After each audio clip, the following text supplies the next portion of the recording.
Sebagai upaya siaga menjaga keandalan pasokan listrik jelang Hari Raya Idul Adha 1445 Hijriah esok hari, General Manager PLN UID Jawa Timur, Agus Kuswardoyo beserta jajaran lakukan checkpoint kesiapan masing-masing unit pelaksana melalui daring dari ruang dispatcher PLN UP2D Jawa Timur, Minggu 16 Juni.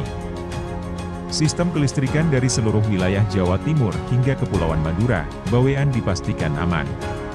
Proyeksi beban puncak siang hari pada Hari Raya Idul Adha sebesar 4.814 MW, naik sebesar 13,59%, sementara pada malam hari sebesar 5.515 MW, naik sebesar 6,38% dari tahun sebelumnya.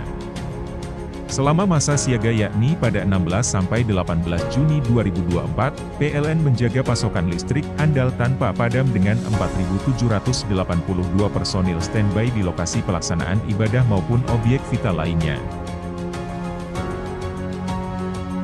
Pada tahun ini PLN Jawa Timur sudah menyiapkan kesiapsiagaan baik dari sistem kemudian juga personel-personel yang sudah kita siapkan di seluruh kantor pelayanan dan 29 posko yang sudah kami siapkan, dan tentu dengan 112 ULB yang ada di masing-masing wilayah siap melayani dan menjaga keandalan di seluruh wilayah di Jawa Timur.